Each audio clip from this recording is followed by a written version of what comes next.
Olivier Baudin, tu peux allumer ton micro et intervenir et l'image. Merci beaucoup. Oui, alors bonjour à tous d'abord. Merci d'être venus en nombre, je pense, à cette conférence. Et merci à Grasp, avec laquelle Green Intervention, une association sans but lucratif, a coordonné cette conférence. Alors Green Intervention, je vais Le son, le il est mauvais présenter un pour peu tout le parce que nous monde. n'avons pas. Comment? Olivier, Oui? le son, moi, le son, il est très mauvais. Est-ce que c'est le cas, par exemple, de Christophe? Est-ce que Christophe entend bien?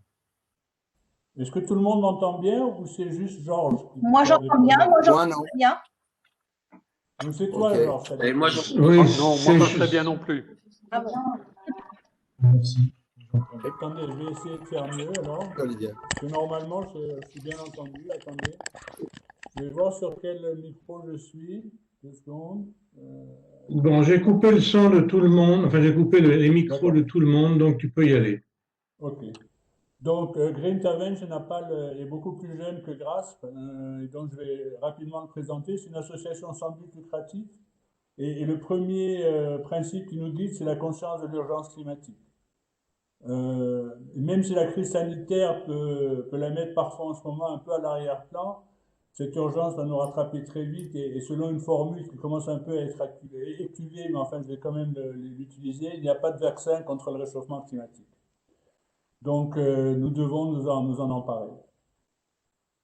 Sur l'urgence climatique, j'aimerais faire un petit rappel rapide de quelques alertes de la communauté internationale des scientifiques réunis dans le GIEC, le groupe intergouvernemental des experts climat. Ça me paraît nécessaire parce que j'ai encore lu récemment dans une brochure que j'ai reçue en tant que retraité un article que je qualifierais de négationniste. Donc j'étais un petit peu surpris. Donc je vais quand même répéter quelques-unes des alertes. Alors le premier, c'est que le changement climatique, c'est maintenant. La planète vient de vivre la décennie la plus chaude jamais enregistrée. Et nous avons tous en tête les catastrophes naturelles, les incendies, les sécheresses et le stress hydrique qui ont eu lieu en 2020. Euh, un chiffre, la température moyenne de la surface du globe est de 1 à 1,1 degré supérieur à son niveau pré-industriel. Sur le continent européen, c'est 1,5 à 1,6 degrés en plus. Euh, il n'y a aucun doute possible sur l'origine de la hausse tendancielle, fortement accélérée d'ailleurs depuis le début des années 80 de la température sur le globe, c'est l'activité humaine et les émissions de gaz à effet de serre, essentiellement le gaz carbonique, mais aussi le méthane et d'autres gaz. Dans les tendances actuelles, la température moyenne sur le globe continuera très probablement à augmenter tous les 10 ans de 0,2 degrés tous les 10 ans, en tout cas de 0,1 degré et peut-être même de 0,3 degrés. C'est les marges d'erreur données par le GIEC. C'est-à-dire que sans inflexion massive et rapide qui conduise à la neutralité carbone globale entre 2050 et 2060, nous sommes susceptibles d'atteindre très vite un niveau de température supérieur à l'objectif privilégié de l'accord de Paris, c'est-à-dire 1,5 degré au-dessus du niveau pré-industriel, soit 0,4 degrés au-dessus du niveau actuel. Et nous nous rapprocherons alors dangereusement du seuil des 2 degrés. Alors, je ne vais pas rentrer dans les considérations, vous pouvez lire ce que dit la presse française pour voir un petit peu les scénarios un petit peu catastrophiques à l'horizon 2100 qui sont prévus par Météo France et qui sont assez en accord avec ce que le GIEC produit pour les scénarios à 2100. Mais le GIEC a produit récemment un rapport très intéressant sur la différence entre un monde à 1,2 degré et demi, en plus du niveau pré-industriel, et 2 degrés. Je crois que ça, c'est maintenant. C'est véritablement, euh, malgré mes cheveux gris, je verrai ça, avec un peu de chance. Si mon cerveau tient encore le coup, en tous les cas, dans une vingtaine d'années. Alors, les conclusions de ce rapport, différence d'un monde entre 1,5 degré et 2 degrés, les conclusions sont claires. D'une part, les impacts seront beaucoup plus importants sur la santé, les moyens de subsistance, la sécurité alimentaire, l'approvisionnement en eau, la sécurité humaine et la productivité. Donc nous aurons véritablement une différence sur ce demi-degré qui paraît pas beaucoup en moyenne, une différence très significative sur l'impact sur nous. La fréquence des catastrophes naturelles et des épisodes de chaleur extrême va aussi augmenter. Les risques d'impact du réchauffement climatique sur les écosystèmes, que ce soit terrestres, d'eau douce, côtiers, seront très significatifs. Le passage de 1,5 degré au-dessus du niveau pré-industriel à 2 degrés, ce sera la barrière de corail qui va très probablement disparaître à 2 degrés, à 99% de probabilité, contre une disparition seulement partielle, même encore très importante, à 1,5 degré. De même, les risques d'une déstabilisation de la calotte glaciaire de l'Antarctique ou le risque de la disparition des glaces au Groenland ou de glaciers alpins est beaucoup plus élevé à 2 degrés qu'à 1,5 degré. Et ce qui est aussi intéressant à voir, c'est que les différences régionales entre les deux scénarios sont très fortes. Le bassin méditerranéen sera extrêmement impacté à 2 degrés, avec des capacités d'adaptation extrêmement faibles, alors qu'à 1,5 degré, ça pourrait être encore gérable. Je vais rajouter un point qui sera important, notamment pour ce que Laurence va nous expliquer, je pense, c'est que nous allons avoir affaire à des phénomènes qui sont inédits. Ils vont conserver leur part de mystère jusqu'à ce que nous les ayons subis. Pour beaucoup, nous ne pourrons comprendre qu'après qu'ils aient eu lieu, leur nature, l'ampleur exacte et pourquoi ils sont intervenus dans telle ou telle circonstance. C'est-à-dire que nous sommes en situation d'incertitude radicale. Nous savons que nous allons être impactés négativement par des événements, mais nous ne sommes capables ni de les définir précisément, ni de leur associer une probabilité calculée sur l'expérience passée.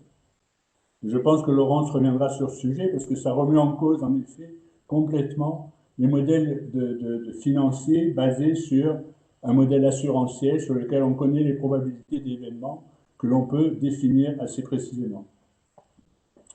Donc, à Green Intervention, mis à part le constat et la conscience de l'urgence climatique, sur quoi travaillons-nous? Les transformations des modes de production et de consommation nécessaires pour répondre à l'urgence climatique sont de toute évidence massives.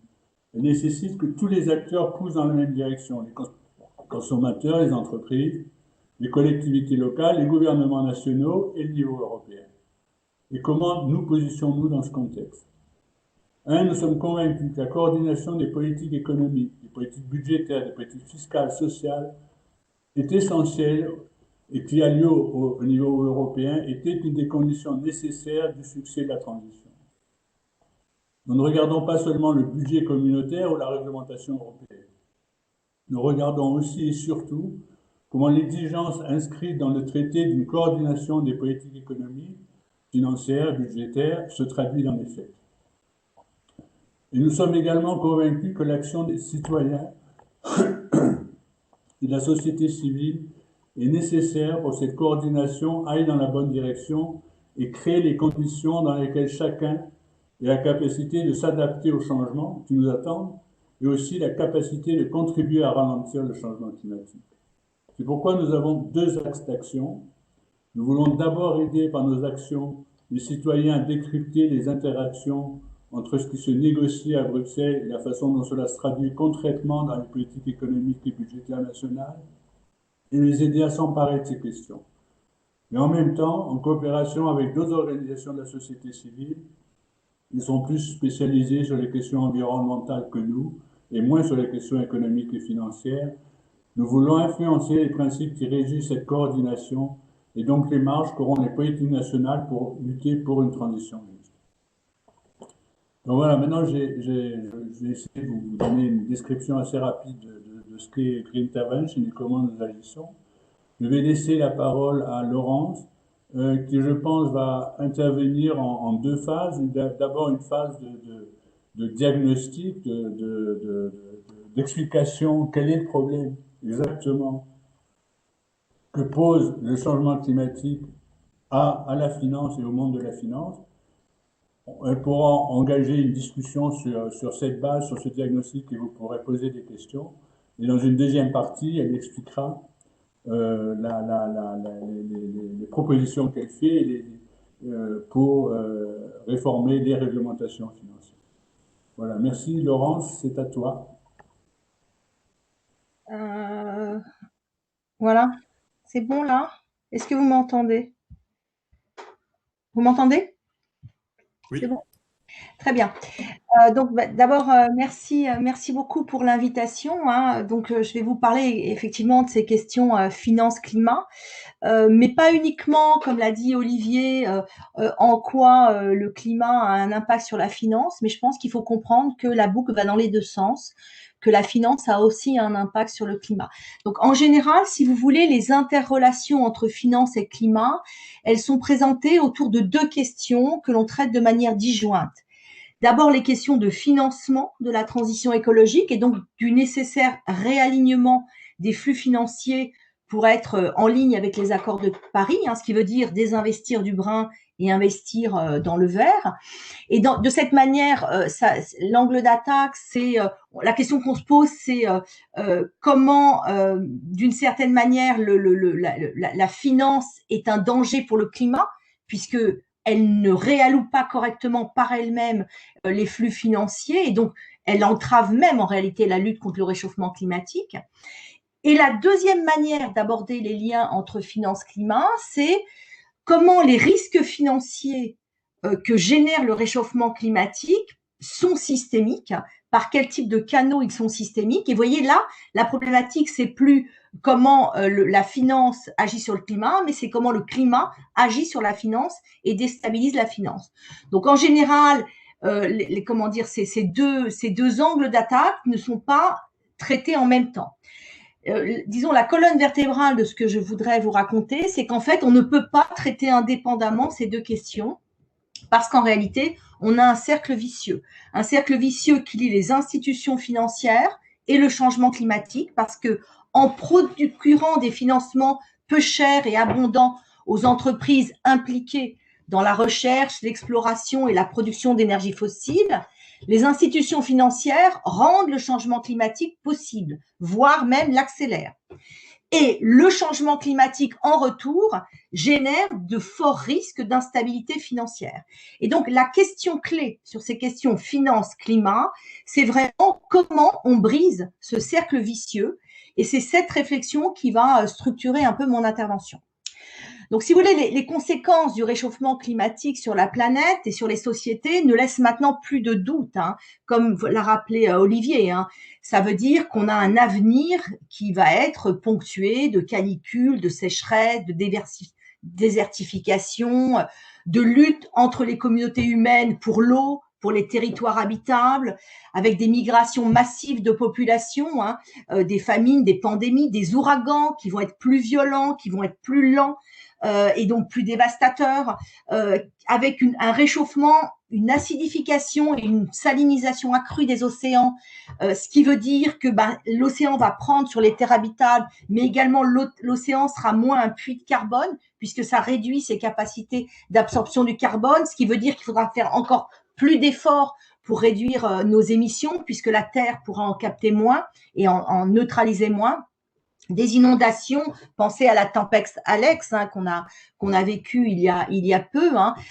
Bon, tous ces phénomènes, et la liste n'est pas exhaustive, hein, vont se produire à une échelle jusqu'ici inconnue, hein, à la fois en termes d'intensité de ces phénomènes et en termes de récurrence et d'effets cumulatifs de ceux-ci.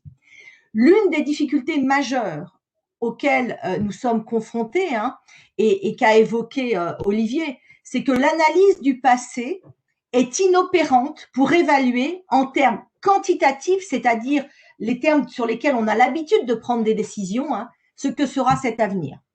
D'un point de vue financier, qui est celui qui va nous intéresser dans ce séminaire, ça veut dire que les modèles d'évaluation des risques qu'on utilise tout à fait usuellement en finance, hein, et qui sont alimentés par des données du passé pour essayer d'évaluer les risques à venir, sont totalement inadéquates.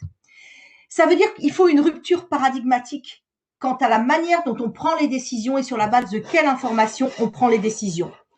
Pourtant, les transformations de la finance et les réorientations massives des flux financiers du brun au vert sont le prérequis pour collectivement respecter les engagements des accords de Paris. Et donc, la réforme de la finance, son alignement avec les besoins de la transition écologique est vraiment un dossier, un sujet qui, si on ne le traite pas, nous empêche de faire la transition écologique. Alors, tout d'abord, les besoins de financement sont énormes. Alors, je ne vais pas du tout vous abreuver de chiffres, je n'ai pas fait de slide parce que je pense que c'est plus important de bien comprendre les enjeux, les mécanismes, mais quand même. Je vous donne juste un chiffre. Si on en croit la Cour des comptes européenne, pour réussir à atteindre l'objectif de neutralité carbone que l'on s'est donné pour 2050, eh bien, il faudra un investissement annuel total, secteur privé et secteur public confondus, chaque année donc, de 1115 milliards d'euros au niveau de l'Union européenne. Ce qui veut dire au minimum 300 milliards de plus chaque année que ce qui est investi à l'heure actuelle. Et ce que l'on ne peut, enfin ce qu'on doit constater, c'est qu'aujourd'hui, tel que la finance fonctionne, tel que la banque fonctionne, le secteur financier contribue à l'accélération du changement climatique. Je vous donne juste un autre chiffre. Le système bancaire, qui est à ce jour la principale source de financement de l'industrie pétrolière et gazière, eh bien, si on prend les 35 banques mondiales les plus impliquées dans ce financement de l'industrie pétrolière et gazière, dont au passage 11 sont des banques de l'Union européenne, eh bien, elles ont financé collectivement l'industrie financière et gazière à hauteur de 2700 milliards depuis la signature des accords de Paris. Donc, vous voyez, d'un côté, les banques ont financé depuis les accords de Paris 2700 milliards. De l'autre côté, il nous faut 300 milliards de plus au minimum à investir annuellement. Donc, rien que la mise en perspective de ces deux chiffres vous donne déjà l'intuition qu'une partie des sommes que l'on doit mobiliser, on peut les mobiliser en désinvestissant massivement de l'industrie fossile. Au rythme actuel d'émissions de CO2, et pour l'instant à part parce qu'on est en pandémie et qu'on a gelé notre économie, et là on a une baisse nette des émissions, mais au rythme avant la pandémie des émissions de CO2 dans l'atmosphère, du fait de l'activité humaine, le budget carbone de la planète, le budget carbone c'est la quantité de CO2 que l'humanité peut encore émettre compte tenu de tout ce qu'on a déjà émis, eh bien, ce budget carbone, si on veut rester sous les 1,5 degrés, va être épuisé d'ici 10 à 15 ans. Donc, c'est vous dire l'urgence qu'il y a à agir, et donc à agir y compris en réformant la finance. Et donc, ça veut dire, je le répète, massivement investir dans le vert, pour faire simple, et impérativement désinvestir massivement des secteurs les plus carbonés. Alors maintenant, concernant les risques, c'est-à-dire l'autre volet du cercle vicieux. Depuis un discours maintenant qui est devenu très célèbre du gouverneur de la Banque d'Angleterre de l'époque, qui dirigeait aussi le FSB, le Financial Stability Board, donc Mark Carney en 2015, il fait un discours qui a beaucoup marqué les esprits devant la Lloyds, donc c'est pas pour rien que c'est devant la Lloyds, où en fait il dit en fait au monde de la finance, vous avez dans votre propre intérêt à vous intéresser aux questions de lutte contre le réchauffement climatique. Pourquoi? Eh bien, parce que le réchauffement climatique génère des risques qui vont très fortement impacter la finance et qui sont des risques systémiques. Donc, il définit 3 risques. En fait, je vais essentiellement en traiter 2, vous en proposer 2 qui sont les plus importants en réalité du point de vue financier. Et ensuite, j'essaierai de vous expliquer qu'en fait, il y a un 3e risque qu'il ne cite pas, qui à mon avis est le plus grave, et qui est celui qu'on est en train de vivre en ce moment. Donc, le premier risque que définit Mark Carney dans ce discours, c'est le risque physique. Donc, le risque physique, tout le monde peut le comprendre, c'est le fait que des événements climatiques extrêmes détruisent la valeur d'actifs physiques et d'infrastructures. Donc, si je reprends l'idée de la tempête Alex, là, qui a frappé le sud-est de la France il y a quelques semaines, regardez, c'est une vallée entière qui est dévastée.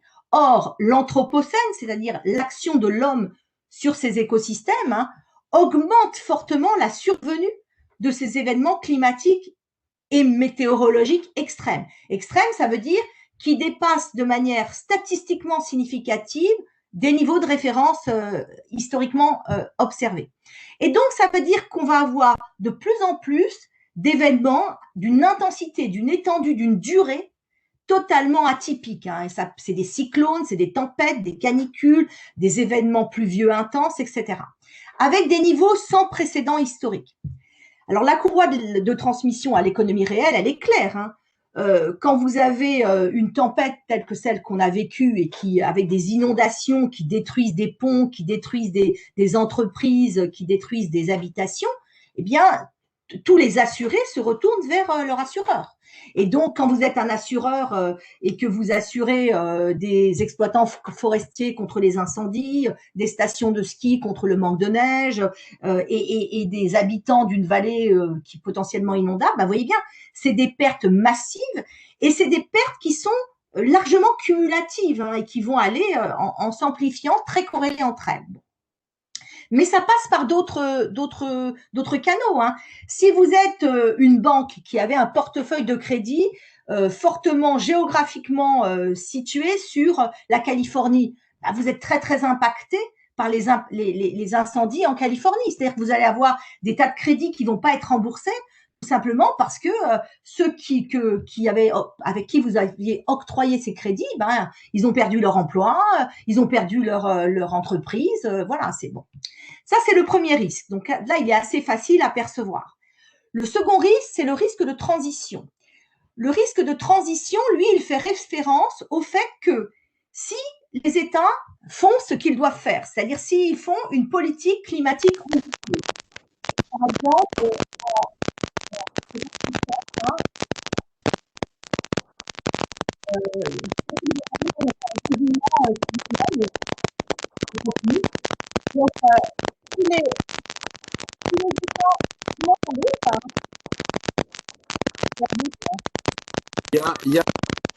il y a un problème de son. Ah, ça y est, il n'y a plus de problème. Voilà, c'est quelqu'un qui avait son micro ouvert, donc je referme. D'accord, je reprends. Donc, le risque de transition, c'est si les États font une politique climatique à la hauteur de ce qu'ils doivent faire. Par exemple, ils mettent une taxe carbone très élevée, ils interdisent certains véhicules polluants, etc. Ou alors, si on a une rupture technologique majeure, par exemple, imaginez une innovation dans les moteurs à hydrogène avec une production d'hydrogène propre, plus facile, moins coûteuse, etc. Ou alors, si vous avez des changements radicaux des normes sociales et des préférences des agents qui subitement se mettent à ne plus prendre l'avion, etc. À ce moment-là, vous allez avoir une polarisation des anticipations sur les marchés financiers qui vont faire que tous les actifs qui sont adossés à des activités très carbonées, l'automobile, l'extraction pétrolière, etc., vont subitement se déprécier massivement.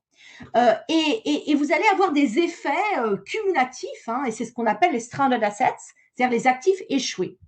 Et plus les ajustements dans les politiques climatiques et dans les technologies seront retardés, et moins, plus on s'y prendra tard, plus ce risque de transition va être dévastateur. Et donc là, on touche à un point crucial qui est le lien entre les politiques publiques en faveur du climat et la concrétisation directe de ce risque de transition. Et ça, faut pas nier que ça complique considérablement la prise de décision publique. Pourquoi? Parce que les coûts de ces politiques, que ce soit les coûts sociaux, mais également les coûts financiers, eh bien, ils sont concentrés aujourd'hui. Or, vous savez bien, nos décideurs, on est en démocratie, ils sont soumis à un cycle électoral. Or, au contraire, les bienfaits de ce type de politique, eh bien, c'est dans des dizaines d'années, compte tenu de l'inertie du système climatique, qu'on va les recevoir. Et ça, c'est vraiment terrible, si vous voulez. C'est ce qu'on appelle la tragédie des horizons. Ça peut également se décliner en un arbitrage entre risque de transition et risque physique. Parce que si on fait une décarbonation rapide de l'économie, ce qu'il faut faire, ça veut dire que très vite, on va avoir la matérialisation du risque de transition. Donc, on va avoir une crise financière, quoi. On va avoir effondrement des valeurs pétrolières, etc. Mais en même temps, on atténue à long terme le risque physique. Alors, il y a un troisième risque qui n'a pas été énoncé par McCartney, hein, et qui pourtant est essentiel. C'est le risque de perturbation majeure de l'économie qui découlerait de l'arrêt ou de la mise vraiment au ralenti complète de l'activité humaine en raison de fortes perturbations du type guerre pour des motifs climatiques, crise sanitaire. C'est ce qu'on est en train de vivre, hein. Vraiment, on est en train de vivre cette situation. Des événements physiques extrêmes et généralisés. Donc la notion de perturbation de l'économie, donc c'est vraiment la situation. Enfin, si vous voulez en avoir une idée, ben c'est ce qu'on vit actuellement, hein. Depuis la Seconde Guerre mondiale, on n'avait jamais eu une telle contraction de l'économie. Et il y a une autre manière d'appréhender cette idée de risque de perturbation de l'économie, c'est par exemple de prendre simplement au sérieux ce que disait le PDG d'AXA en 2015, Henri de Castries, quand il dit « Moi, je suis assureur, c'est mon métier, mais un monde à 4 degrés, je ne sais plus l'assurer. » Or, vous savez bien, réfléchissez un peu à notre activité. Est-ce qu'on sait vivre économiquement sans assurance? L'assurance est une activité indispensable au financement de l'économie. Or, si on met en parallèle ce que nous dit Henri de Castries, et ce que nous disent les prévisions du GIEC pour la fin de siècle, c'est demain la fin de siècle, hein. Si nous n'agissons pas vite et fort pour limiter le réchauffement climatique, eh bien là, on entrevoit un monde qui ne sera plus assurable, et un monde non assurable, c'est un monde où l'activité économique telle qu'on la connaît ne peut plus fonctionner. Donc c'est un monde très très différent de celui qu'on vit. Donc le lien direct, si vous voulez, entre la problématique des risques financiers climatiques et la réorientation des financements, on ne peut pas l'éluder. Et la question clé, c'est donc comment on réoriente les flux financiers du brun au vert et la réévaluation des risques concernant ces deux types d'actifs en maîtrisant la crise financière systémique que cela induit. Pour bien comprendre les options policy, les options de politique économique qui s'offrent à nous et le rôle des banques centrales là-dedans, il reste un petit préalable avant, c'est de comprendre pourquoi est-ce que la finance est intrinsèquement incapable par elle-même de maîtriser les risques financiers climatiques et est incapable également de réaligner les flux financiers. C'est-à-dire que là, pour le coup, et c'est en rupture avec plus de 40 ans de politique publique relativement à la sphère financière, il n'y a que une action publique intrusive et une action publique très vigoureuse des banques centrales qui est à même de briser le cercle vicieux finance-climat. Donc, pourquoi est-ce que la finance est désarmée face au changement climatique? Bien, elle est désarmée parce que quand on réfléchit à comment fonctionne la finance, ben c'est simple. La finance, finalement, les flux financiers, ils sont alloués en fonction d'un couple rendement-risque anticipé.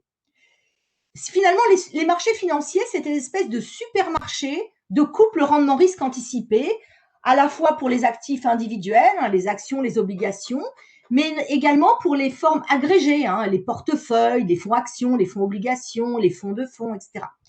Alors, vous allez me dire, c'est peut-être rudimentaire, mais en réalité, fondamentalement, c'est comme ça que fonctionne la finance de marché notamment.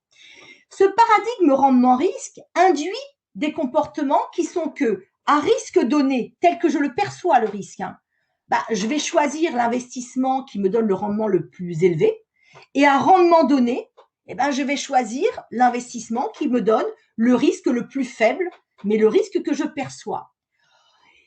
Et donc finalement, et ça se décline à toutes les échelles, hein. Les particuliers agissent comme ça, les fonds qui sont les mandataires des particuliers agissent comme ça, etc. Finalement, le seul objectif partagé par tous les acteurs des marchés financiers, ben, c'est maximiser le rendement de l'épargne compte tenu d'un certain niveau de risque assumé.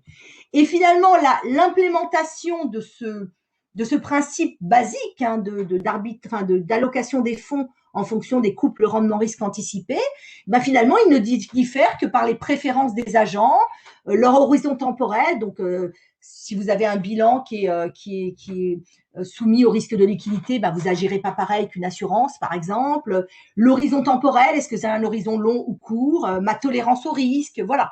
Donc, c'est du domaine des préférences, hein, et des contraintes bilancielles, ce qui fait la différence dans les choix. Alors, le problème, si vous voulez, c'est que cette modalité d'allouer les fonds est antinomique avec ce qu'il faut faire en matière de finance climat. Parce que les risques financiers des investissements dans les secteurs très carbonés sont par nature sous-évalués. Pourquoi? Parce que c'est pour ce que je vous disais, si la transition écologique se fait, des pans entiers d'actifs vont se dévaloriser.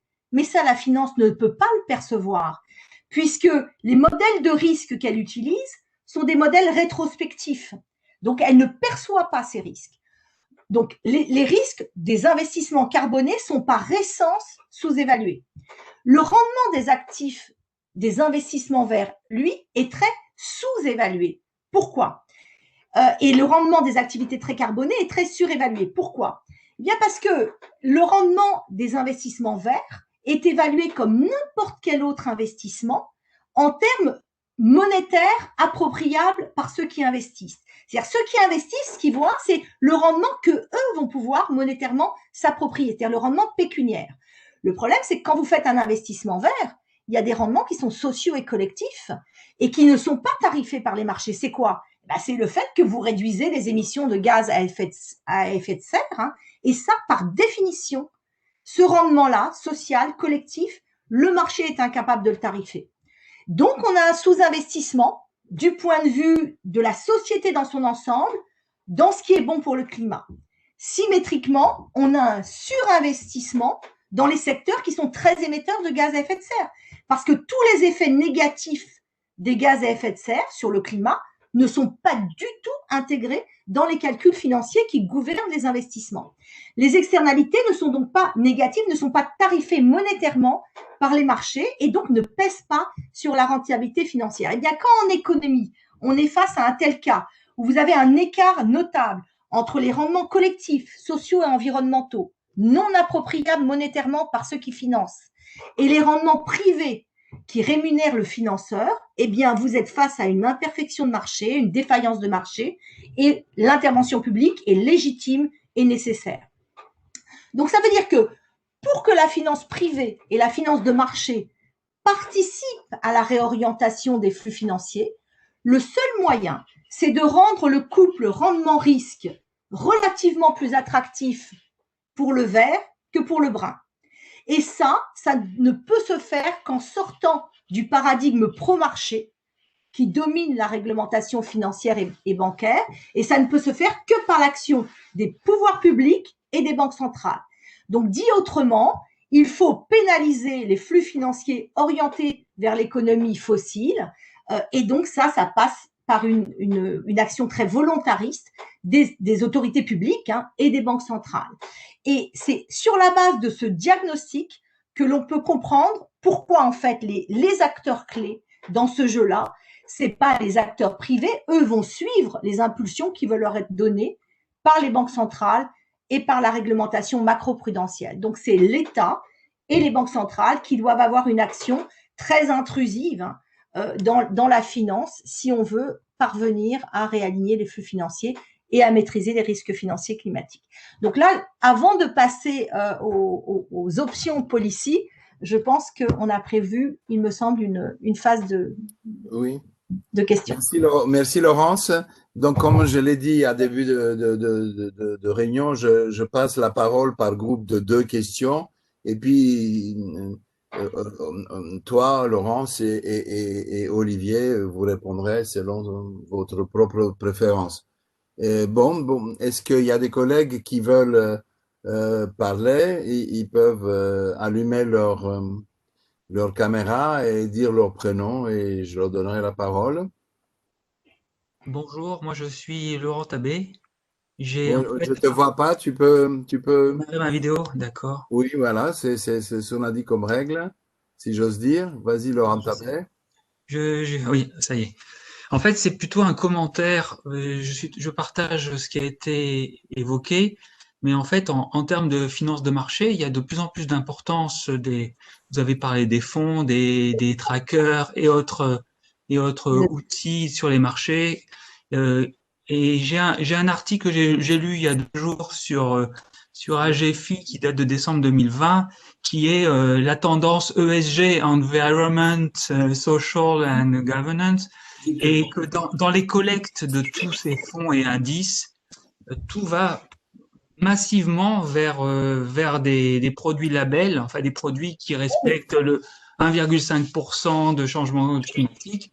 Et en fait, les gestionnaires de fonds, les gestionnaires de pensions, notamment les Américains, investissent massivement. Donc ça veut dire que aujourd'hui, les performances de ces fonds, de ces outils commencent à prendre l'importance et ils tiennent compte aussi de l'impact négatif. Et c'est la tendance, c'est la tendance. Maintenant, les gens achètent des produits climate change, ils achètent des green economy, green tout ce qu'on veut, au détriment de produits fossiles, etc. Donc, les marchés, c'est juste un petit bémol. Vous avez raison, les banques centrales, la Commission européenne, tout le monde doit agir là-dessus. Mais il y a aussi une prise de conscience des particuliers qui investissent auprès de leurs banques, qui investissent auprès de ces outils. Et il y a des statistiques là, si je peux vous envoyer le lien, vous pouvez voir sur ce qui a été investi, par exemple, sur le mois de décembre 2020, il y a plus de 50% qui a investi dans des produits verts, en fait. Alors, le problème de cela, hein, c'est qu'est-ce qu'on considère comme vert, en fait. Il y a énormément de greenwashing dans les labels, hein, et il y a une démultiplication de labels. Il y a aussi du greenwashing dans les déclarations. Regardez les déclarations du président du dirigeant de BlackRock, qui a effectivement tout un narratif excessivement pro-climat, mais quand vous regardez comment s'appelle cette ONG ShareTrack ou Share, je ne sais plus comment ça s'appelle, où ils regardent comment les actionnaires votent dans les assemblées générales d'actionnaires les motions pro-climat. Vous avez un écart considérable entre ce que dit faire BlackRock et le fait qu'elle ne vote pas du tout les résolutions pro-climat dans les assemblées générales d'actionnaires. Donc je suis d'accord, il y a une inflexion, c'est évident, hein, et c'est d'ailleurs, enfin c'est une chance et c'est un problème. La finance climat est traitée comme un sous-ensemble de tout ce qui est critères ESG, quoi, investissement socialement responsable et les critères ESG. Or, ça nécessite une rupture beaucoup plus radicale que simplement accroître l'information extra-financière, ce dont on a besoin. Et surtout, il y a une urgence à la réallocation des fonds. Donc, bien sûr, tout ce qui est bon à prendre doit être pris, hein.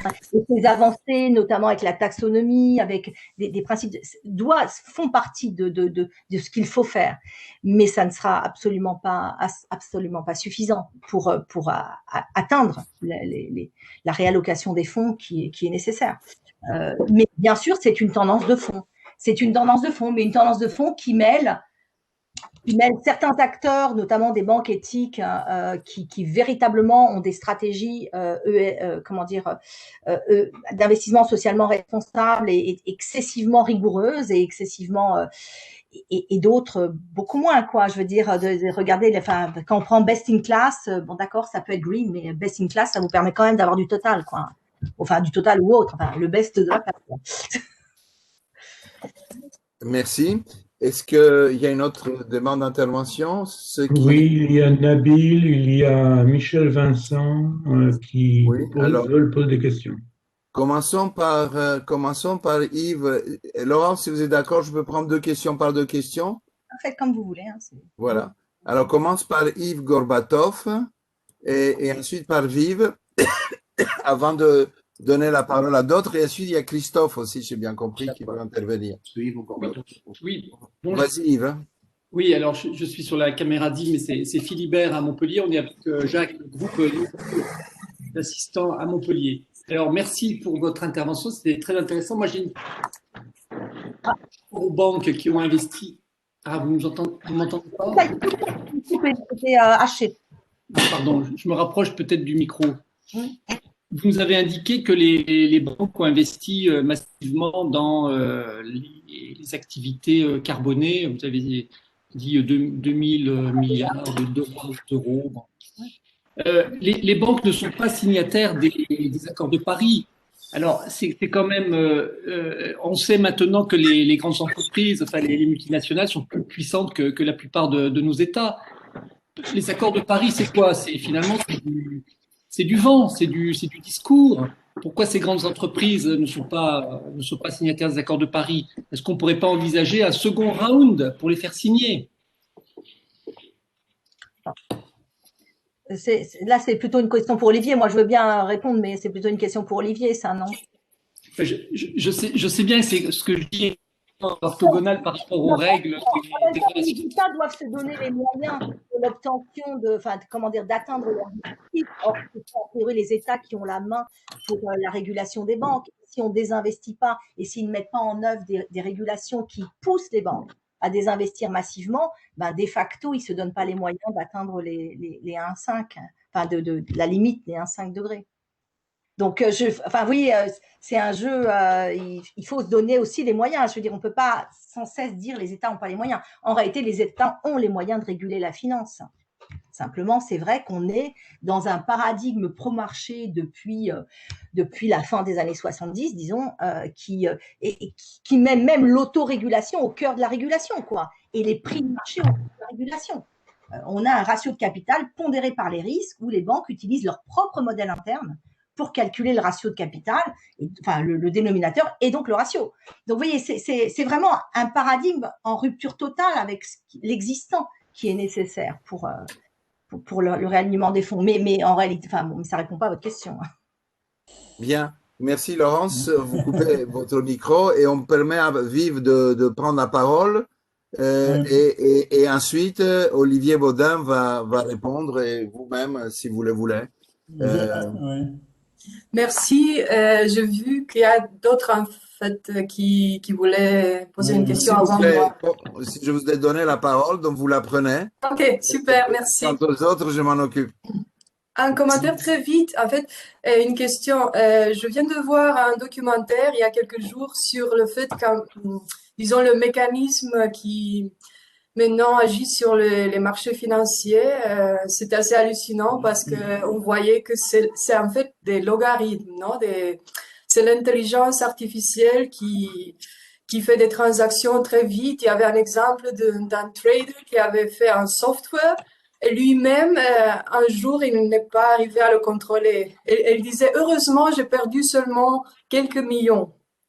Donc, dans ce contexte où on est dans un panorama très, très complexe et que vous avez très bien décrit, et vous dites aussi que le grand problème est le fait qu'on ne peut pas, disons, prévoir, non? On a cette difficulté. Mais quand même, ce qu'on voit est que les crises sont cycliques, même la pandémie qu'on vit maintenant, tout se répète de quelque manière. Et ça m'intéresse de savoir quelle est votre opinion. Est-ce que vraiment on ne peut pas tirer des leçons du passé, d'il y a 100 ans, de la grande crise qu'on a eue dans les années 20? C'est ça ma question, merci. Bon, alors peut-être Olivier, là, dans un premier temps, et vous, Laurence, ensuite. Olivier, il voulait parler. Non, je voulais juste assurer que tous ceux qui veulent avoir la parole puissent l'avoir aussi. Tout le monde l'aura. D'accord, et ça c'est une chose. Bon, l'autre chose, sur la question des pouvoirs politiques, je crois, c'est clair que on a besoin d'une action politique à tous les niveaux. Ça ne se fera pas tout seul, et c'est bien la façon dont Green Intervention conçoit son action. C'est à ce moment, pour le moment, je vais rien dire de plus. Vas-y, tu peux. Il y avait Michael Vincent, je crois, qui voulait prendre la parole.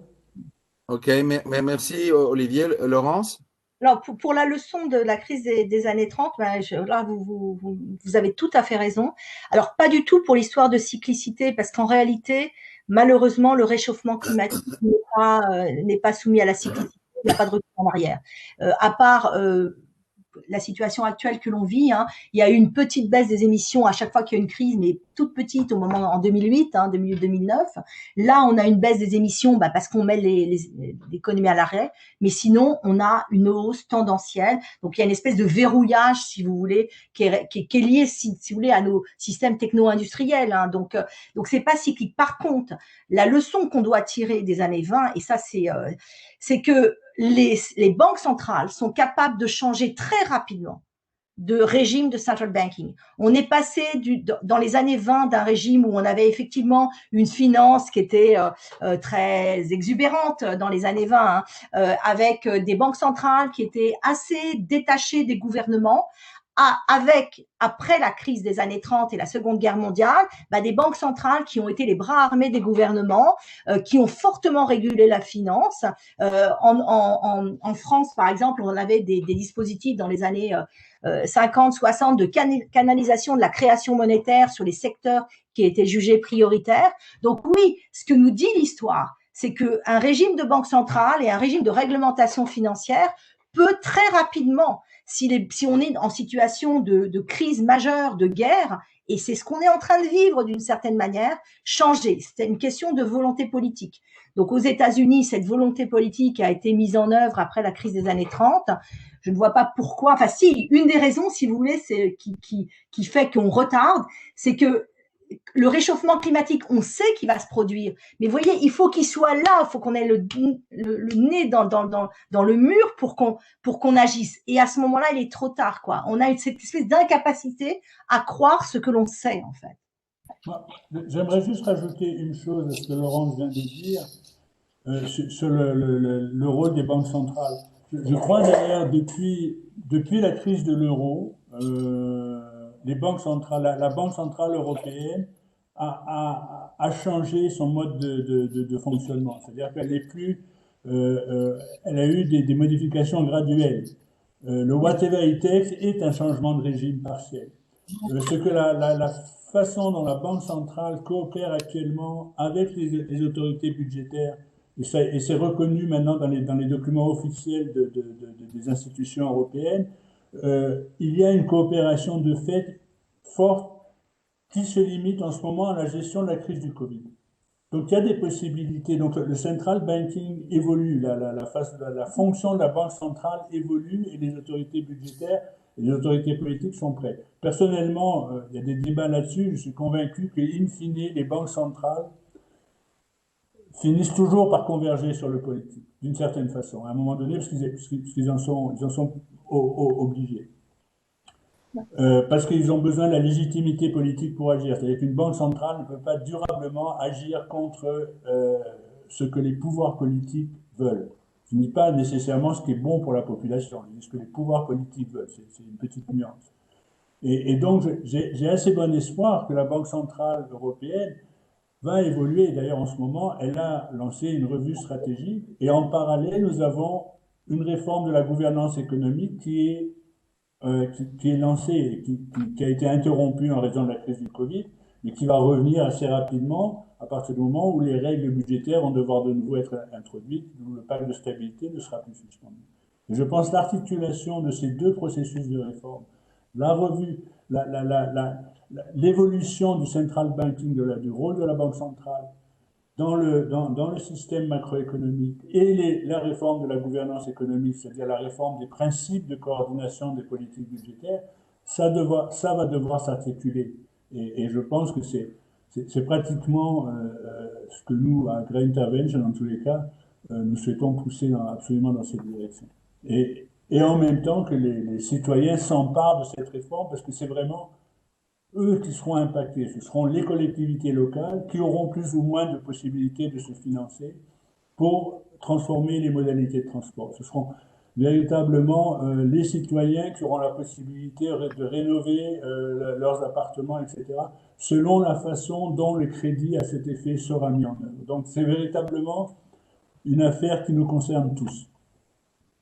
Merci. Et Michel Vincent, je crois que vous patientez depuis pas mal de temps. Vous avez même protesté, je suis désolé.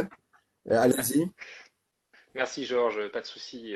Et bonjour à tous. Merci à Olivier et à Laurence pour l'intervention. Merci à Grasp et à Green Intervention, que j'ai le plaisir d'avoir cofondé avec Olivier aussi pour l'organisation. J'aurais deux petites questions, principalement pour Laurence. Laurence, tu as évoqué donc le risque lié aux actifs bruns, qui peut être aussi vu comme un risque prudentiel, et donc la possibilité dans la matrice de risque des règles prudentielles, en ajoutant au risque de marché, de liquidité, de crédit, d'avoir peut-être aussi un facteur pénalisant pour les actifs bruns. Le lobby bancaire, lui, dit le contraire, dit si vous voulez qu'on fasse plus de vert, alors il faut nous mettre un bonus sur les investissements verts, sortant du coup un petit peu de la logique prudentielle, mais permettant quelque part peut-être aussi un encouragement des financements du brun vers le vert. Donc je voulais avoir ton avis sur la contraposée de la pénalisation des actifs bruns, qui est donc le bonus vert. Et la deuxième question, qui est peut-être aussi une remarque liée à ce qui se passe actuellement avec l'affaire GameStop. Il y a beaucoup de choses à en dire sur l'affaire GameStop, mais une des choses parmi tant d'autres, c'est qu'il s'agit aussi d'un signal faible, d'un phénomène qu'on peut résumer comme étant le shareholder ou le stakeholder democracy. Le fait qu'on a plein de petits porteurs qui d'un seul coup se décident de changer les choses. Est-ce que dans le cas justement de la réorientation vers une finance plus verte, plus durable, est-ce qu'il n'y a pas des actions coup de poing qui ressemblent à de la shareholder démocratie? Et là, je vais plus loin. Je ne parle pas du petit porteur du dimanche qui change son livret A en livret Codévi. Je parle vraiment d'actions plus coup de poing, un petit peu à l'image de l'action coup de poing qui a été faite avec GameStop. Voilà, je vous remercie. Merci. Donc, il y a une autre question je crois que c'est Laurette Philippot qui veut poser une seconde question. Laurette Philippot? Oui, vous m'entendez? Oui, si on voit votre visage, c'est aussi bien. Ouais, je peux faire ça, je pense. Ouais, bonjour. Bonjour. Donc, moi, je bosse aux Amis de la Terre France, donc on a, sur le sujet de la finance climat, et on a publié quelques rapports dans le sens de la surexposition des acteurs financiers justement au secteur polluant.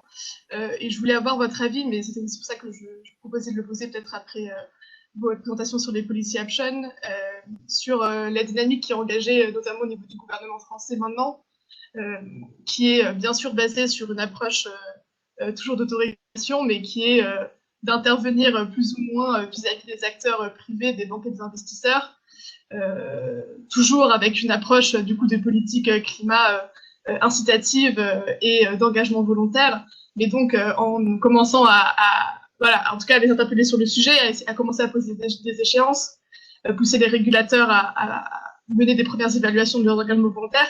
Est-ce que pour vous, ça c'est des signes un peu dans la bonne direction et qui pourraient poser le début d'une potentielle intervention plus forte, en tout cas au niveau français, ou est-ce que c'est du temps gagné pour ne pas réguler véritablement? Enfin voilà, j'aurais bien aimé avoir votre analyse sur ce point-là. Oui, très bien. Donc, je vais essayer d'être rapide, hein, oui. pour laisser du temps. Vas-y, oui. Donc, pour ce qui est de la question sur le fait de favoriser dans le ratio de capital les investissements verts par des pondérations plus faibles, ou au contraire de pénaliser les investissements bruns dans le ratio de capital, moi, et on le verra quand je vais vous dire les options policy, je suis 100% pour pénaliser les investissements bruns. Pourquoi? Eh bien parce que si vous favorisez en ayant un ratio de capital plus faible les investissements verts, ça veut dire que vous allez acter, parce qu'il va y avoir beaucoup du coup d'investissements estampillés verts, mais après il y a aussi le problème comment on évalue ça, qui vont se faire, et donc les banques vont être mal capitalisées. Or, les investissements verts sont risqués aussi au même titre que moins peut-être que les investissements bruns, en tout cas pour ce qui est des risques financiers climatiques, mais il y a quand même des risques. Le risque de crédit, il reste, le risque de marché, il reste, etc. Donc, c'est toujours les banques, évidemment, promeuvent toujours les mesures qui desserrent le plus la contrainte sur elles. Donc, non, moi, je pense qu'il faut pénaliser massivement, et c'est d'ailleurs ce que je vais dire dans la seconde partie de l'intervention, le financement d'investissement brun, et de facto en faisant ça, en demandant beaucoup plus de capital, eh bien on va réallouer les financements vers le vert, quoi, en pénalisant l'un. Donc ça me semble beaucoup plus. Pour ce qui est effectivement des actions coordonnées de petits de petits actionnaires et qui pourraient effectivement prendre la forme d'actions coup de poing, mais un peu du type de celle que vous venez d'évoquer. Oui, je pense que, en tout cas, les réseaux sociaux le permettent maintenant. Alors, le problème, c'est qu'ils permettent le pire et le meilleur, quoi. Je veux dire, et donc, bien sûr, il pourrait y avoir des coordinations de manière à subitement soit pénaliser fortement des activités brunes ou au contraire soutenir des activités vertes, mais sincèrement, je pense que enfin, c'est possible, c'est tout à fait possible. La preuve en est, hein, ce qui se passe aux États-Unis actuellement. Mais je pense que ça ne remplace pas. Oui, c'est un moyen d'alerter, mais alerter, on passe notre vie à alerter, quoi. Mais c'est un moyen d'alerte qui peut fonctionner, mais dont je pense pas qu'on doit faire l'alpha et l'oméga, en tout cas, d'une politique. Mais c'est un moyen, effectivement, hein, de la société civile de faire de l'activisme actionnarial sous une autre forme, c'est évident. Le problème est que rien ne garantit que ce soit dans la bonne direction que ça se fasse. Donc ça, c'est l'autre chose, l'autre précision. Et alors, donc ça, c'était les deux premières questions. Et la troisième se portait sur... ça m'échappe, là.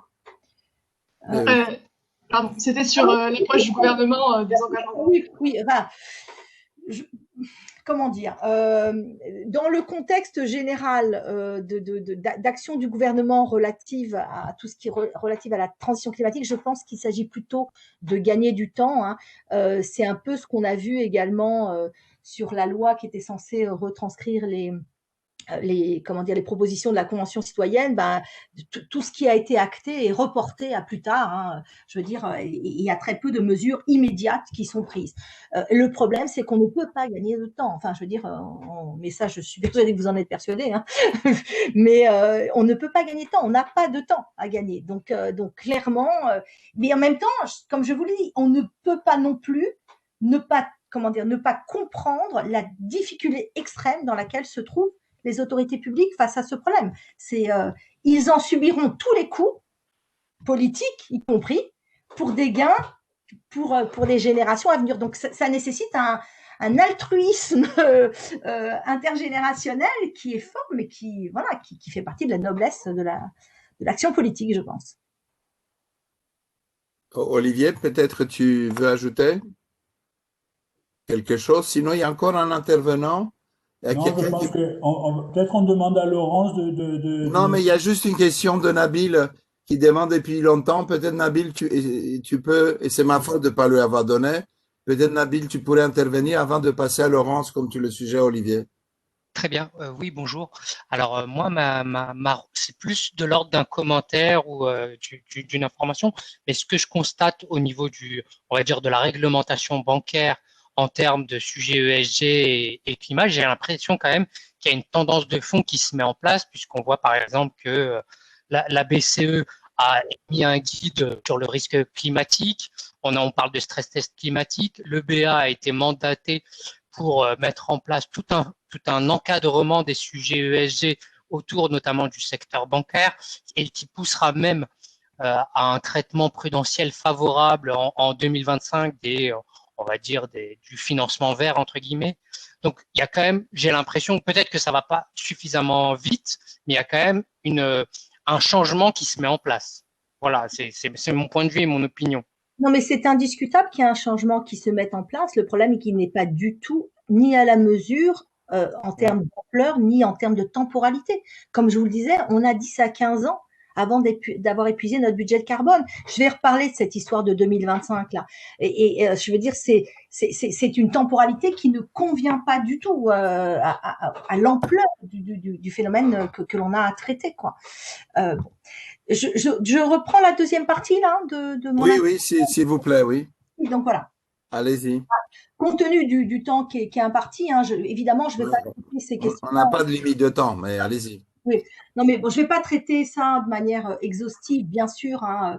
C'est-à-dire, je ne vais pas vous faire toute la feuille de route sur comment on doit réformer la finance pour l'aligner sur les objectifs climatiques, hein, parce que à ce moment-là, il faudrait par exemple que je vous explique pourquoi il faut lutter absolument contre le court-termisme de la finance. Et d'ailleurs, ça a été évoqué tout à l'heure par une intervenante auquel je pense que je n'ai pas répondu quand elle a évoqué le trading à haute fréquence. Typiquement, le trading à haute fréquence, c'est une innovation qui qui rabat, enfin, je veux dire, qui est excessivement nocive pour plein de raisons. Elle a évoqué les flash cracks, hein, bien sûr, mais bon, pour plein de raisons. Donc, typiquement, ce type d'innovation qu'on n'interdit pas, il suffirait d'élargir le pas hein, du trading à haute fréquence pour rendre immédiatement non rentable tous les investissements massifs qui ont été faits pour gagner des nanosecondes. Mais voilà, typiquement, ça c'est l'archétype de ce qu'il ne faut pas faire et c'est le symbole du fétichisme de la liquidité jusqu'à l'absurde autour de laquelle la finance est organisée. Donc ça, je vais pas vous le dire, hein, et je vais pas vous dire non plus, mais je vous le dis quand même, mais je vais pas vous expliquer pourquoi. Il faudrait absolument lutter contre la gestion passive. Je veux dire, la gestion passive qui est la pratique dominante des gestionnaires d'actifs aujourd'hui et qui évidemment réduit les coûts de gestion, les coûts d'analyse financière, etc. Qu'est-ce que ça fait? Ça reproduit l'économie telle qu'elle est. Et en reproduisant l'économie telle qu'elle est, et ben de facto, on entrave le fait d'orienter l'économie telle qu'elle devrait être pour être alignée sur les 1,5 degré. Bon. Donc non, moi je vais juste me concentrer sur le central banking et les régulations prudentielles, et encore, je ne vais pas tout dire, hein, et sur le fait, la nécessité de revenir à des politiques publiques plus directives sur l'orientation des flux financiers. Donc d'abord, l'action des banques centrales et le verdissement de l'action des banques centrales. Donc, les banques centrales sont des acteurs clés du verdissement de la finance et de sa décarbonation. Donc, vont devoir être des. Mais le préalable, c'est évidemment qu'elles acceptent d'endosser ce rôle. Et ça, c'est pas du tout évident. Mais admettons que ce soit le cas, cette inflexion, elle peut prendre de multiples formes en réalité. Les banques centrales peuvent faire de multiples choses. Si on prend le cas de la BCE, le préalable à tout, c'est qu'elle abandonne le dogme de la neutralité au marché. La neutralité au marché, c'est le fait que la banque centrale, ce qui structure son action, c'est l'idée que ses interventions ne doivent pas créer de distorsion des prix relatifs et ne doivent pas interférer avec le fonctionnement du marché. Donc la première chose qu'on doit dire, c'est que la neutralité au marché, c'est un mythe complet. Ça n'existe pas. Il faut juste que la BCE le reconnaisse. Dans la mesure, enfin, la BCE, quand elle a soutenu les banques au moment de la crise de 2007-2008, évidemment qu'elle n'a pas été neutre au marché. Elle a soutenu, elle a porté à bout de bras un secteur entier. Quand elle met hors marché la dette publique, c'est bien pour éviter que les spreads s'élargissent. C'est bien de la non-neutralité au marché.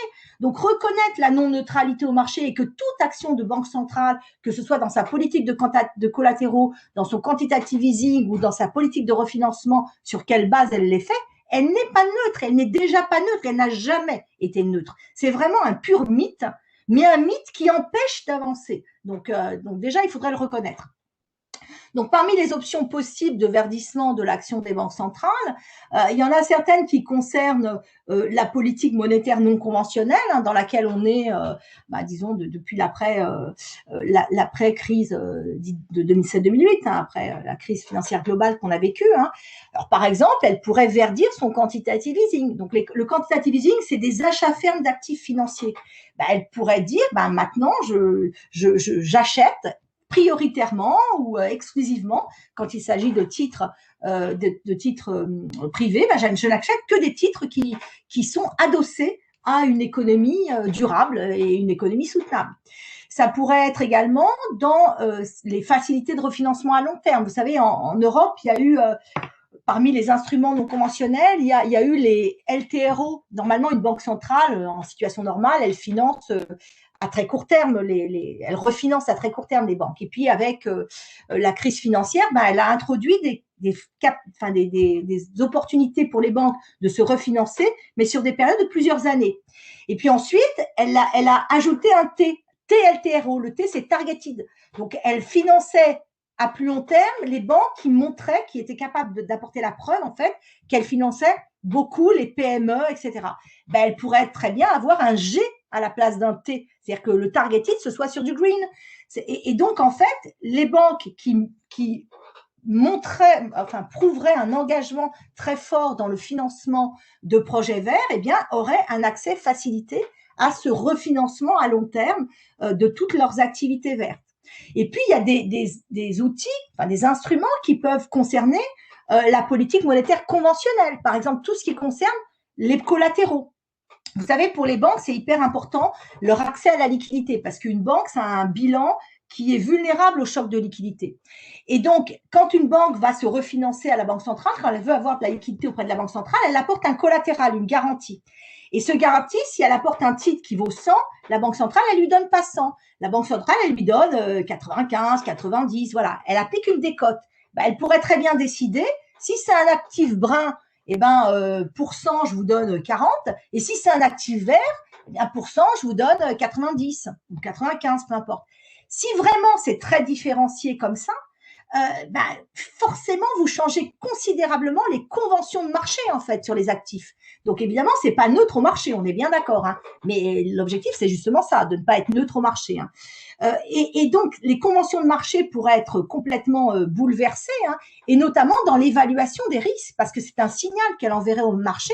Attention, le brun, c'est risqué. Regardez comment je les décote, les collatéraux bruns. Donc, ça favoriserait évidemment la réallocation, donc par un effet de second rang, disons, ça favorisait considérablement la réallocation des financements du brun au vert. Et puis, vous pourriez aussi imaginer des coordinations entre la Banque centrale et les banques publiques d'investissement, de manière à démultiplier les capacités de financement de la transition écologique des banques publiques d'investissement. Hein. Les banques publiques d'investissement, c'est déjà leur cœur de métier, hein, de financer prioritairement les projets dont le couple rendement-risque, pour des raisons d'externalité positive, fait qu'ils sont peu financés ou pas suffisamment financés par les marchés. Donc, c'est typiquement le cas de la transition écologique. Hein. Eh bien, le mécanisme serait assez simple. Hein, c'est un mécanisme qui a été développé par Alain Grandjean et Nicolas Dufresne dans leur bouquin La monnaie écologique. Hein. Bah, les banques publiques d'investissement émettraient des obligations de projet à très long terme, à des taux très bas, voire nuls, hein, qui seraient exclusivement dédiés au financement de la transition et de la reconversion écologique des économies.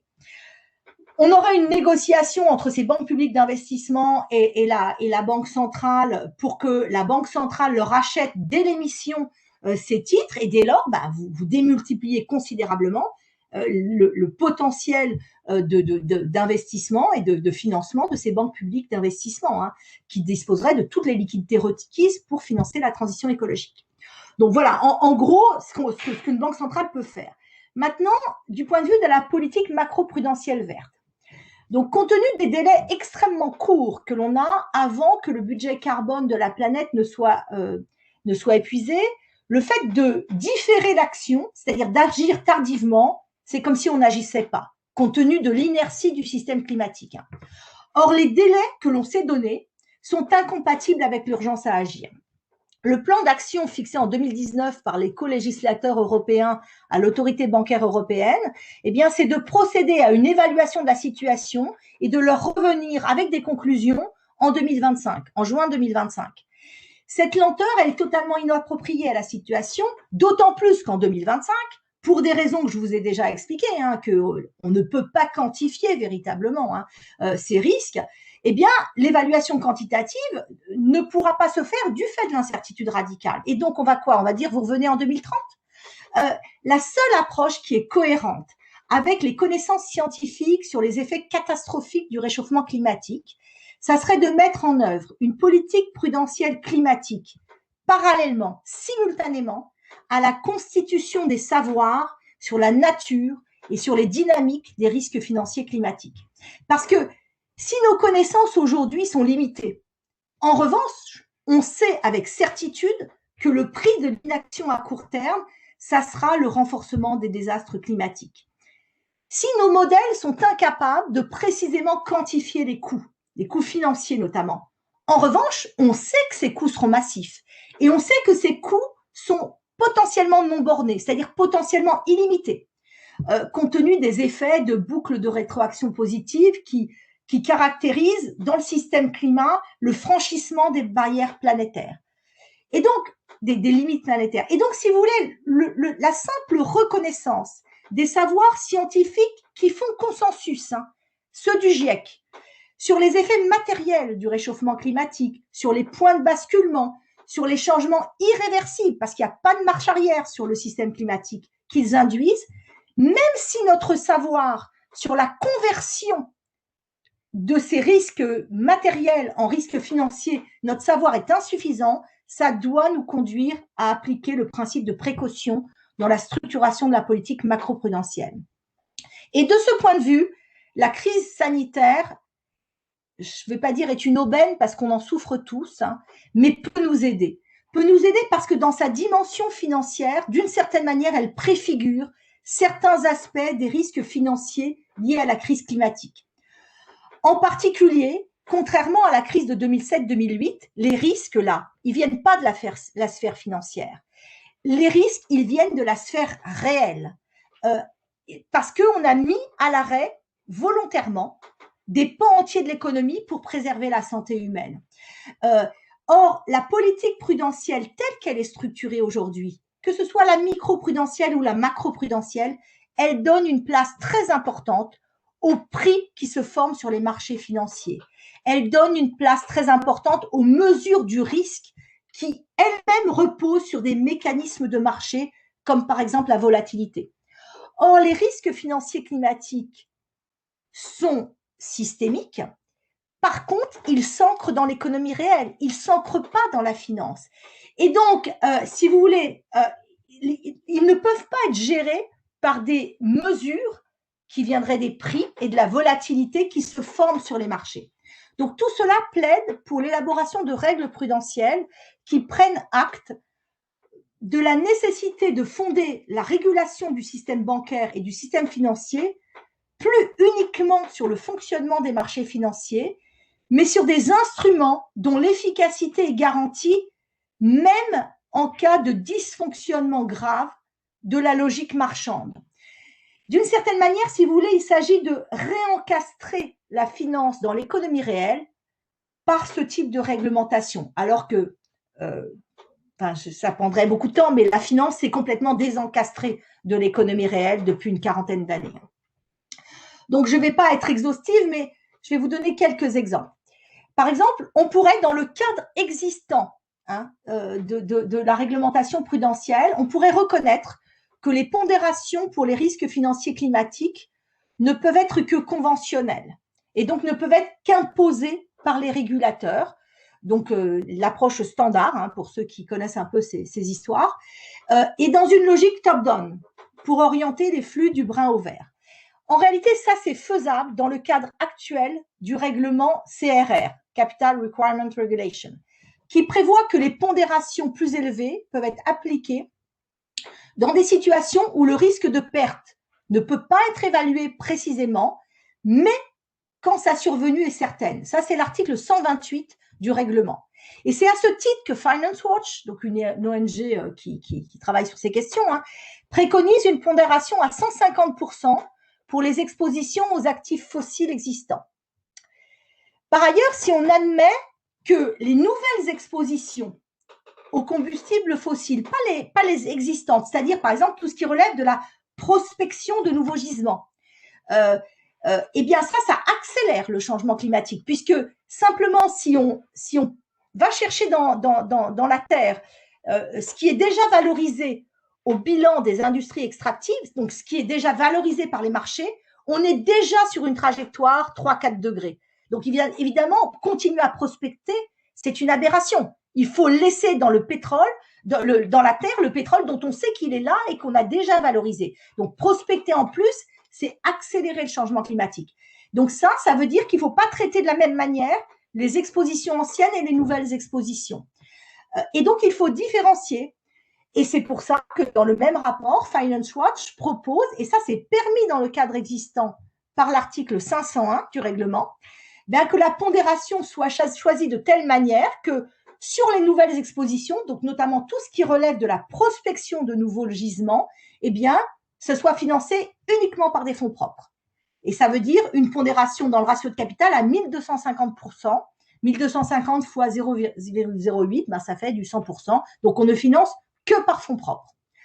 En complément de ça, toujours en reconnaissant notre incapacité à quantifier les risques financiers climatiques, eh bien, il faut aller vers des restrictions quantitatives aux expositions sur les secteurs carbonés.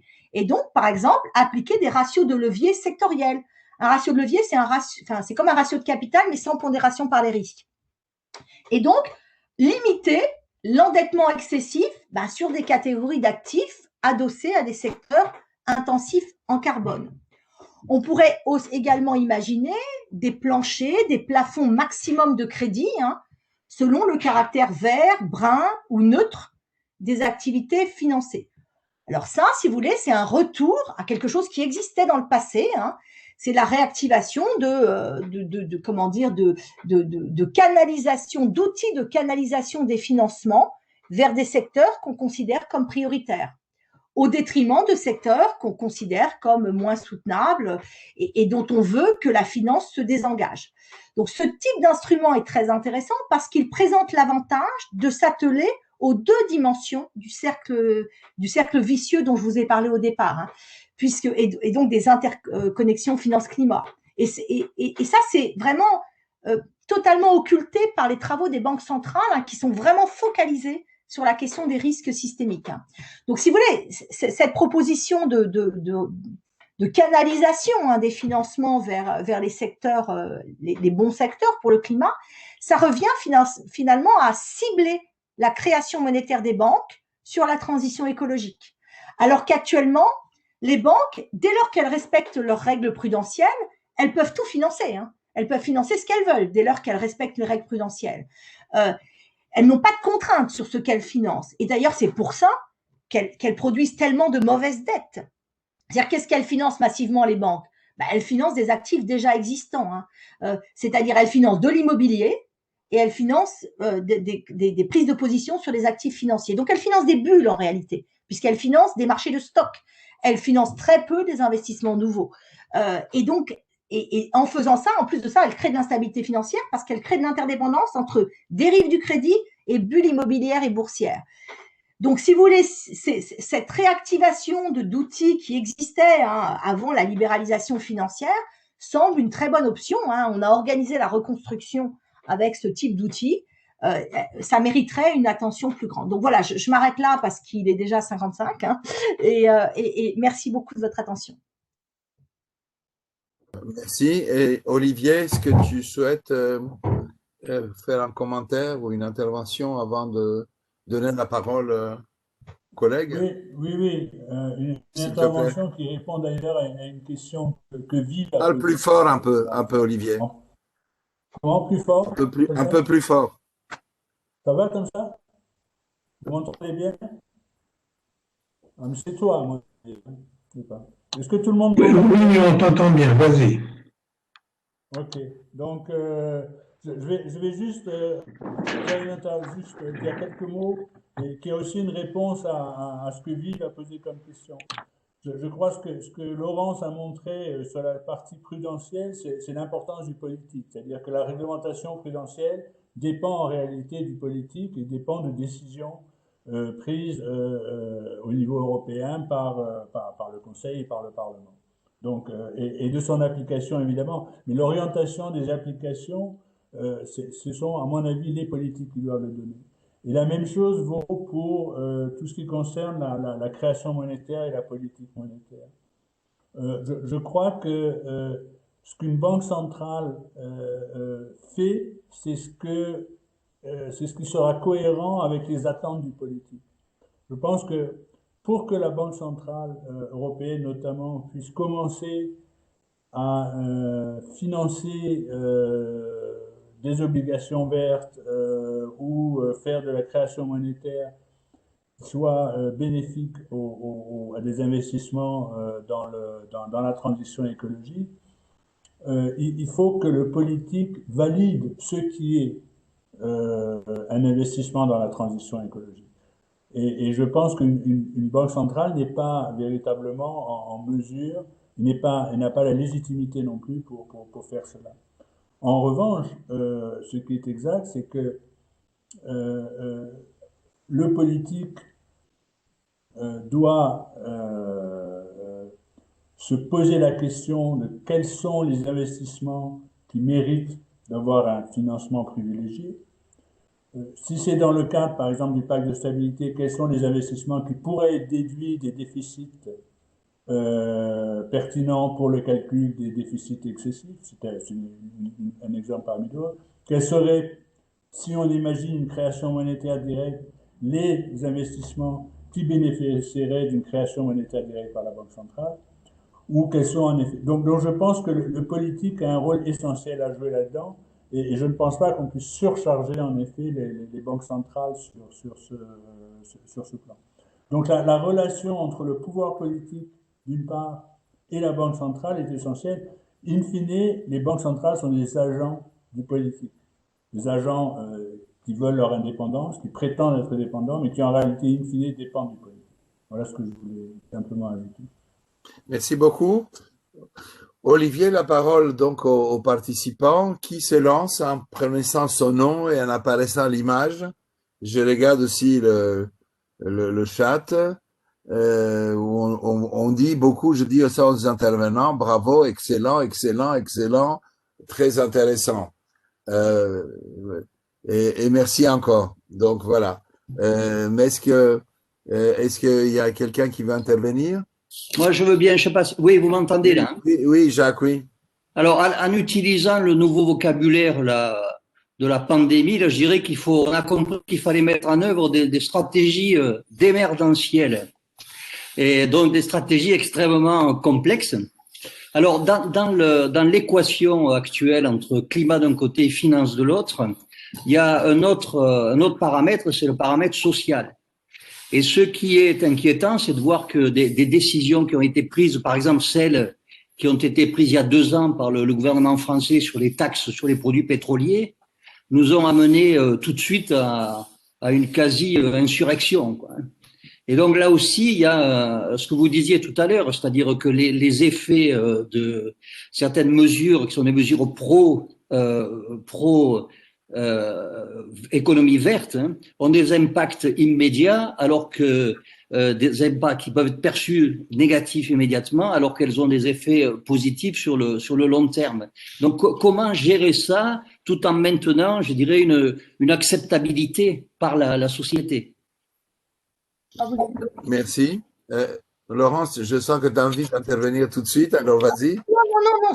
Bien sûr, c'est une question fondamentale. La transition écologique ne pourra pas avoir lieu si on n'a pas une transition sociale également. Ça, c'est certain. Le mouvement des Gilets jaunes a montré à quel point les coûts peuvent être insupportables de certaines mesures pro-climat pour certaines franges de la population qui sont déjà des franges déclassées et qui ont beaucoup de mal déjà et donc notamment tout ce qui est les gens qui travaillent dans les zones périurbaines, voire bon bref.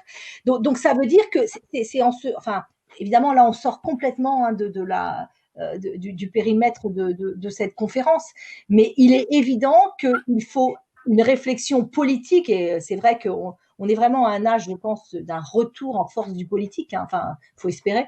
Ça veut dire comme accompagner ceux qui perdent le plus et qui sont incapables d'absorber les coûts, en fait, de la transition écologique. Ça, c'est certain, bien sûr. Sinon, effectivement, c'est socialement inacceptable, mais c'est objectivement socialement inacceptable. C'est Ok, Olivier. Rajouter un mot là-dessus, je crois. Je pense que les choix budgétaires qui sont faits sont essentiels. Si vous prenez la France, par exemple, sur le plan de relance, il y a un choix budgétaire qui a été fait, c'était de baisser les impôts de production. Ouais. Ce qui a été un choix qui, à la fois du point de vue de la transition purement écologique, a quelque chose d'aberrant parce que ça fait reproduire nécessairement le système de production tel qu'il est, premièrement, et deuxièmement, qui en effet utilise une partie des ressources qui auraient pu être disponibles pour renforcer la capacité des agents économiques des couches les plus défavorisées, des catégories les plus défavorisées, à la fois pour s'adapter et pour contribuer à la transition écologique.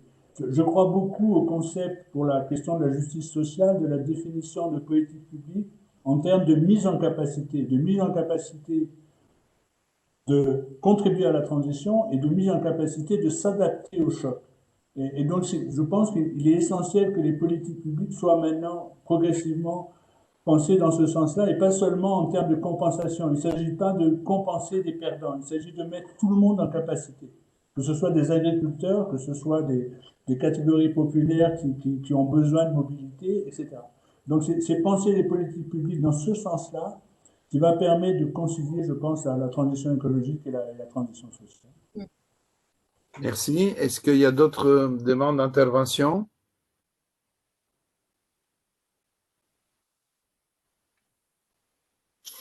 Manifestement, non. C'est qu'aussi, on est sur entre midi et demi et 2 heures. C'est le maximum de la pause, je veux dire, que les collègues peuvent prendre à la commission et dans les autres institutions. Et j'ai vu qu'il y avait des collègues qui appartenaient pas aux institutions. Je ne sais pas si, Jean-Paul, tu peux indiquer un lien ou dire un lien auquel si vous voulez recevoir,